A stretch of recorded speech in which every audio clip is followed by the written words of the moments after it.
Mukunda jewellery హనుమకొండలోని అతిపెద్ద jewellery mart December 14న గొప్ప ప్రారంభం.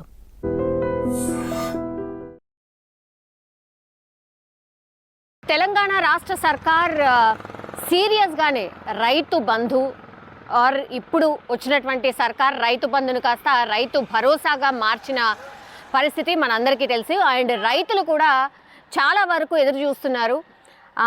ఇప్పుడు సంక్రాంతి తర్వాత మేము రైతు భరోసా ఇవ్వబోతున్నామని సర్కారే ప్రకటించింది కాబట్టి దానికి సంబంధించి సీరియస్గానే కసరత్తు చేస్తోంది. అందులో భాగంగానే అసలు ఎవరికి ఇవ్వబోతోంది రైతు భరోసా, ఇది అతిపెద్ద చర్చ. ఎందుకంటే గతంలో రైతు బంధుని పూర్తిగా రాళ్లకు రప్పలకు రియల్ ఎస్టేట్ వాళ్ళకి అసలు చెరువులకి రోడ్లకి వీటన్నిటి కూడా ఇచ్చారు. అందులో పూర్తిగా బీఆర్ఎస్కి సంబంధించిన నాయకులు పెద్ద ఎత్తున లబ్ధి పొందారు. అండ్ దీనివల్ల రాష్ట్ర సర్కార్ మీద భారం ఎంత పడింది అంటే 2018 నుంచి 2024 వరకు, అంటే వీళ్ళు కాంగ్రెస్ సర్కారు వచ్చేంత వరకు ఎంత భారం పడింది అని అంటే 25,000 కోట్ల రూపాయల భారం రాష్ట్ర సర్కార్ మీద పడింది. దీన్ని కరెక్ట్ చేయాల్సిందే. నిజమైన లబ్ధిదారులు ఎవరు, నిజమైన రైతులు ఎవరు అనేది గుర్తించి పూర్తిగా రైతులకు మాత్రమే రైతు భరోసా ఇవ్వాల్సిందే అని రాష్ట్ర సర్కార్, ఇప్పుడున్న రాష్ట్ర సర్కార్ దృఢ నిశ్చయంతో ఒక నిర్ణయం తీసుకొని దానికి సంబంధించి నియమ నిబంధనలు ఏముండాలి అనేసి సీరియస్గా అయితే ఒక స్ట్రక్చర్ని రూపొందిస్తోంది. ఏ రైతుకి రైతు భరోసా ఇవ్వాలి అనేది కూడా ఒక కసరత్తు చేస్తోంది. సో నేను ఇంతకుముందు చెప్పినట్టుగా రియల్ ఎస్టేట్ వెంచర్స్ కావచ్చు, రోడ్లు కావచ్చు, కొండలకు కావచ్చు, రైతు బంధు ఇప్పటి వరకు ఇచ్చారు. అంటే గత సర్కార్ ఇచ్చింది. దానివల్ల రాష్ట్ర సర్కార్ మీద భారం 25,672 కోట్లు అని ఒక అంచనాకైతే రాష్ట్ర సర్కార్ వచ్చింది. సో సంవత్సరానికి ఎంత అవుతుంది? దీన్ని బట్టి 4,000 కోట్ల రూపాయలు దీనికి అవుతుంది అని ఒక అంచనాకైతే రాష్ట్ర సర్కార్ వచ్చింది. సో దీన్ని బేస్ చేసుకొని ఎప్పుడైతే రైతు భరోసా మీద కసరత్తు స్టార్ట్ చేసిందో, అధికారులు ఇచ్చిన ఇన్ఫర్మేషన్ కావచ్చు, స్థానికంగా ఉన్నటువంటి ఎమ్మెల్యేలు ఇచ్చిన ఇన్ఫర్మేషన్ కావచ్చు, వీటన్నిటిని కూడా మేధావులు ఇచ్చినటువంటి ఇన్ఫర్మేషన్ కావచ్చు, వీటన్నిటిని కూడా బేస్ చేసుకొని రాష్ట్ర సర్కార్ ఒక సీరియస్ కసరత్తు అయితే చేస్తున్న సిచ్యువేషన్ కనిపిస్తోంది. అంటే ఎన్ని ఎకరాల వరకు రైతు భరోసా ఇవ్వాలి? 5 ఎకరాల 10 ఎకరాల 5 నుంచి 10 ఎకరాలు ఉన్న వాళ్ళక ఈ లెక్క అంతా, ఈ డాటా అంతా తీసే ప్రయత్నం ఇప్పుడు రాష్ట్ర సర్కార్ స్టార్ట్ చేసింది. ఎందుకంటే ఇప్పుడు అగైన్ 16 నుంచి అసెంబ్లీ సమావేశాలు ఉన్నాయి. ఆ అసెంబ్లీ సమావేశాల్లోనే క్లియర్ కట్గా అసలు ఎంతమందికి ఇవ్వబోతోంది రైతు భరోసా అని లెక్కలతో సహా చెప్పబోతోంది. గతంలో వృధా అయింది ఎంత, ఎవరెవరికి ఇచ్చారు ఏంటి అనేది చెప్తూనే ఇప్పుడు వీళ్ళు ఇస్తున్నటువంటి కట్ ఆఫ్, అంటే ఏ రైతుకి మేము ఇవ్వాలి అనేది కూడా క్లియర్గా రాష్ట్ర సర్కార్ చెప్పబోతోంది. సో దీనికి సంబంధించి సీరియస్గా కసరత్తు చేస్తోంది రాష్ట్ర సర్కార్.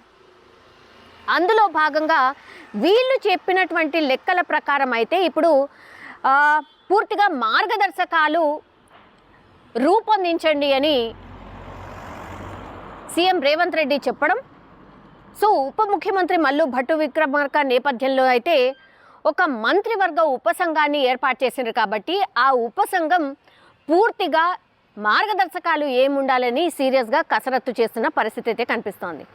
సో ఒకవేళ సీలింగ్ పెడితే డెఫినెట్లీ అగైన్ బీఆర్ఎస్ కావచ్చు, లేదంటే బీజేపీ కావచ్చు, రాజకీయంగా ఏదైనా దీన్ని కూడా మీ వైఫల్యమనో లేకపోతే లెక్క తప్పనో ఇది చెప్పే అవకాశం ఉంటుంది. అందుకని క్లియర్ కట్గా లెక్కలతో సహా ఎవరికి ఇవ్వబోతున్నాం, గతంలో ఎవరెవరికి ఇచ్చారు, ఏవేవి తీసేశారు అనేది క్లియర్ కట్గా ఉపసంఘం ఇప్పుడు లెక్కలతో సహా ఆ నివేదికను అందించబోతోంది. ఆ నివేదికనే ఇప్పుడు వచ్చే అసెంబ్లీ సమావేశాల్లో రాష్ట్ర సర్కార్ ప్రవేశపెట్టబోతోంది.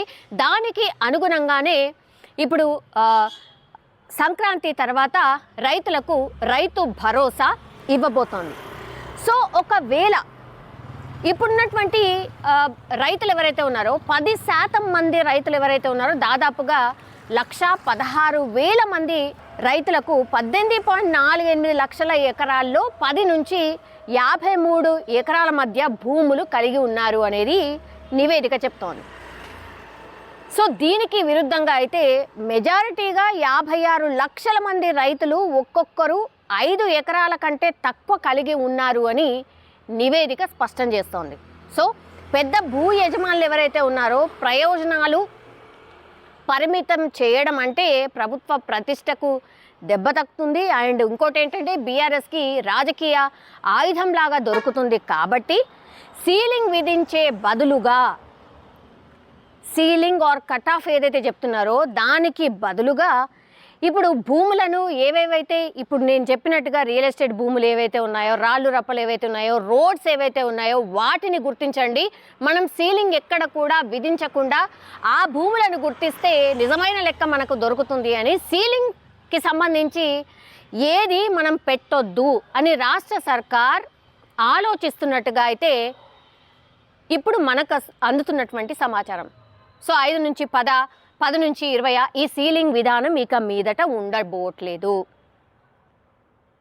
నిజమైన రైతులు ఎవరైతే నిజంగా రైతులు పంట పండిస్తున్నారో వాళ్ళకు లబ్ధి పొందాలి అని అంటే ఈ రియల్ ఎస్టేట్ భూములు కావచ్చు. ఈ మధ్య కాలంలో చాలా వరకు ఈ రియల్ ఎస్టేట్ భూమి చాలా ఎక్కువగా వచ్చేసింది. గ్రామాలలో ఆర్ డిస్ట్రిక్ట్స్ అయిన తర్వాత చాలా వరకు ఈ పంట భూములన్నీ కూడా రియల్ ఎస్టేట్ వెంచర్స్గా మారిపోయిన పరిస్థితి. వాటికి కూడా మొన్నటి వరకు రైతు బంధు అందింది.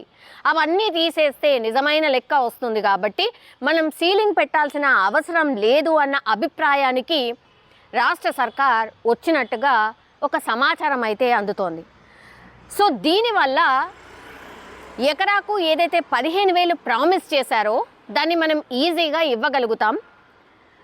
అండ్ 2018లో ప్రవేశపెట్టిన రైతు బంధు ఏదైతే ఉందో పరిమితులు లేకుండా, అంటే ఏ పరిమితి లేదు, నువ్వు రైతా అసలు ఇచ్చేద్దాం 10,000 ఎకరానికి అనేటువంటిది ఏదైతే ఇచ్చుకుంటా పోయినరో, పుట్నాలు వంచినట్టు ఎట్లా పంచుకుంటా పోయినరో, ఇదన్నీ కూడా విమర్శలు కాంగ్రెస్ గతంలో చేసినవి. సో అట్లా కాకుండా ప్రభుత్వం మీద ఉన్నటువంటి భారాన్ని తగ్గించుకోవచ్చు. ఈ భూములన్నీ గుర్తిస్తే ఏవైతే రాళ్ళు రప్పలు రియల్ ఎస్టేట్ ఉన్నాయో అవన్నిటిని తీసేస్తే నిజమైన లబ్ధిదారులు ఆ రైతుల లెక్క తేలుతుంది. కాబట్టి దీని మీద కసరత్తు సీరియస్గా చేయండి అనేటువంటి క్లియర్ కట్ ఆదేశం అయితే ఇప్పుడు ఉపసంఘానికి అండ్ దానికి సంబంధించే అధికారులు కూడా పూర్తిగా సీరియస్గా కసరత్తు చేస్తున్నట్టుగా మనకున్నటువంటి inner information. So cut off ఏం ఉండట్లేదు.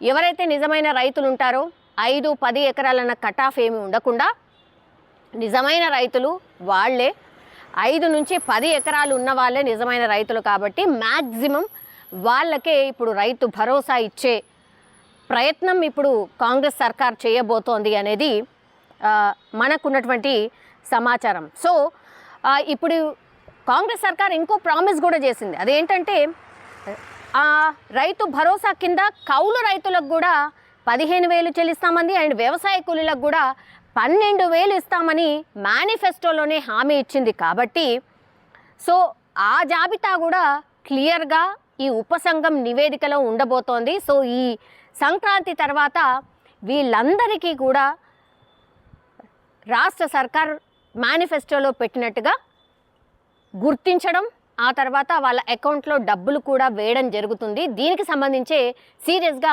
మార్గదర్శకాలు రూపొందిస్తున్నట్టుగా అయితే మనకున్నటువంటి సమాచారం. సో అసెంబ్లీ సమావేశాల్లో ఈ నివేదికను పెట్టి నిజమైన రైతులు ఎవరు తేల్చేది, ఆ లెక్క చెప్పేది అసెంబ్లీ సమావేశాల్లో స్పష్టంగా సీఎం రేవంత్ రెడ్డి అక్కడి నుంచే ఒక ప్రకటన ఆర్ మార్గదర్శకాలు ఇవ్వబోతున్నారు.